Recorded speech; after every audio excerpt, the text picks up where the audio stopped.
भगवान में मन कैसे लगे इसके बारे में चिंतन करेंगे। आप जो संबंध भगवान के साथ मान ले, भगवान भी वही संबंध मानने को तैयार हैं।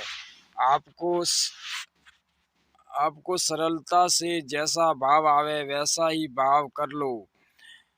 तू दयालु दीन हो, तू दानी हो भिखारी, हो प्रसिद्ध पातकी तू पाप पुंजहारी। नाथ तू अनाथ को, अनाथ कौन मोसो, मोह समान आरत नहीं, आरती हर तोषो। ऐसे ही तुलसीदास जी आगे कहते हैं, तो ही मोही नाते अनेक मानिए जो भावे, ज्यो त्यों तुलसी कृपालु चरण शरण पावे। ऐसे मान लो, भगवान के प्रति भाव बदल लो, भगवान को भगवान ही मान लो, चाहे अपना प्यारा मान लो, जो भाव प्यारा लगे उनके साथ वही भाव मान लो।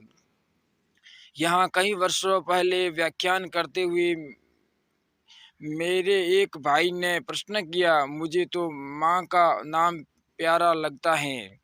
प्रत्येक का ही ऐसा भाव होता है कि माँ अच्छी लगती है, पालन करने वाली होती है माँ। बूढ़े हो जाए तब तक माँ याद आती है। माँ का स्नेह होता है, स्नेह का प्रभाव ज़्यादा हो जाता है। तो मेरे से पूछा था एक सज्जन ने कि भगवान को हम माँ कहकर पुकार सकते हैं क्या? भगवान में स्त्री पुरुष का बिल्कुल भेद है ही नहीं। माँ कहोगे तो माँ रूप में आ जाएंगे भगवान। प्रबोध सुधाकर पुस्तक में श्री शंकराचार्य जी महाराज वेदांत के आचार्य ने मातः कृष्णा अभिधाना लिखा है।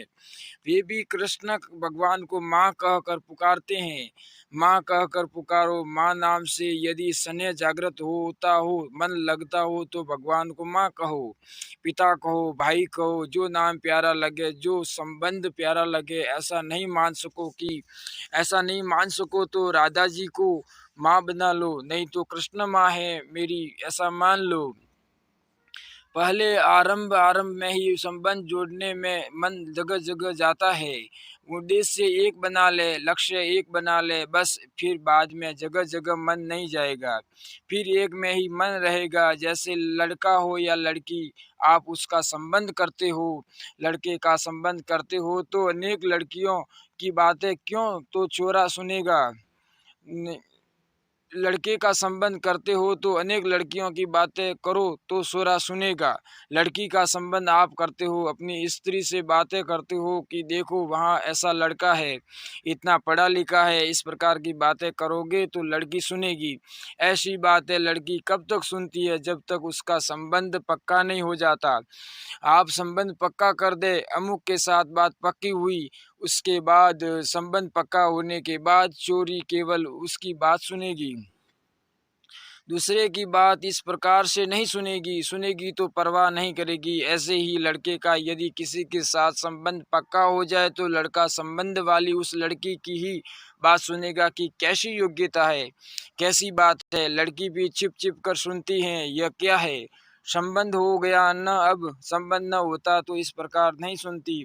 बहुत सी बातें होती हैं पर नहीं सुनते। तो हम भगवान की बातें क्यों नहीं सुनते हैं? क्योंकि संबंध जोड़ा नहीं।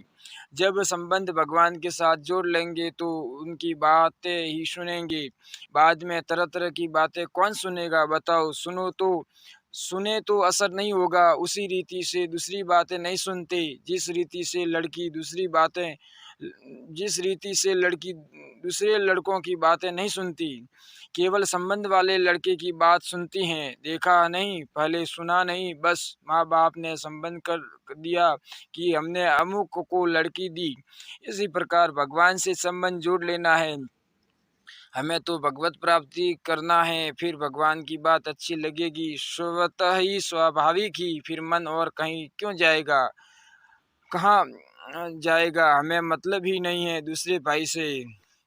हमें क्या काम दुनिया से, हमें श्री कृष्ण प्यारे हैं। हमें क्या काम दुनिया से, हमें श्री कृष्ण प्यारे हैं। यशोदा नंदन के नंदन मेरी आँखों के तारे हैं। यशोदा नंदन के नंदन मेरी आँखों के तारे हैं। हमें क्या मतलब, दुनिया से क्या लेना देना, न लेना है न देना है। हमारे तो एक भगवान हैं और वे ही हमारे हैं। भगवान के गुण सुने, उनके चरित्र सुने, उनकी महिमा सुने, उनके परायण होवे, सुनने से बड़ा लाभ होता है। भक्तों के चरित्रों से बड़ा लाभ होता है, वह भी एक बढ़िया उपाय है। दिन में घंटा 2 घंटा आप कहीं एकांत में बैठ जाओ, कमरे में बैठ जाओ और दरवाजा कर लो बंद। भक्तों के चरित्र पढ़ो, जिनको पढ़ते पढ़ते या सुनते सुनते जब गदगद हो जाए और प्रियता आवे, उस समय पुस्तक को छोड़ दो। नाम जप है, कीर्तन है, शुरू कर दो। भगवान भगवान का चिंतन भजन शुरू कर दो। जब मन फिर इधर उधर जावे और वैसी बात न रहे तो फिर एक पन्ना या एक वीडियो या प्रवचन पीछे से पढ़ लो या सुन लो। फिर सुनते सुनते भाव आ जावे, फिर छोड़ दो। वहाँ पुस्तक पढ़ना या पूरा करना है यह मतलब नहीं है, मन लगाना है, बस वहाँ लगा दिया है। उसके बाद फिर नाम जप करते रहो, कीर्तन करते रहो, प्रार्थना करते रहो, भगवान से बातें करते रहो। मन में हमारा मन नहीं लगता, महाराज मैं क्या करूं, आप कब दर्शन दोगे, आपके चरणों में कब प्रेम होगा। ऐसे एक पुस्तक निकली है गीता प्रेस से, ध्यानावस्था में प्रभु से वार्तालाप। उस पुस्तक के अनुसार करो, बड़ा लाभ होगा। चलते फिरते भगवान से बात करना शुरू कर दो। मन से प्रश्न पूछो तो मन से उत्तर मिले। जो स्फुरना हो जाए वही भगवान से पूछो, सुगमता से मन लग जाएगा। इसी प्रकार विनय पत्रिका ले ली अथवा कोई स्तुति ले ली, स्तुति करते करते मन लग जाए तब चिंतन करना, नाम जप करना शुरू कर दो। जब छूट जाए तो फिर पढ़ना शुरू कर दो। इन बातों में से कोई बात अपना कर आप देखें। ऐसे तो यह युक्ति संगत लगती जचती है, बात यह ठीक है, ऐसे हो सकता है कि नहीं। यदि संभव है तो करके देखो। करके देखने से पता लगता है कि कहाँ कहाँ विघ्न आते हैं, कहाँ बाधाएं आती हैं, क्यों बाधा आती है, इन बातों का पता चल लगेगा।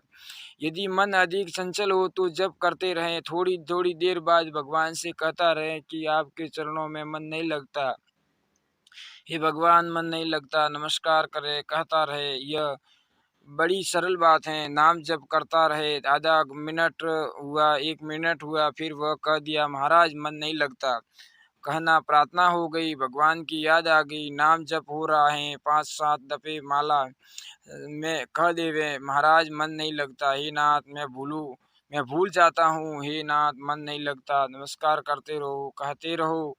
षोडश मंत्र ब्रह्मा जी का बताया हुआ है, यह जपता रहे और प्रार्थना करता रहे, हे नाथ मन नहीं लगता, हे भगवान क्या करूँ महाराज आपके चरणों में मन नहीं लगता, कहते रहो, उनकी कृपा से मन लगने लगेगा।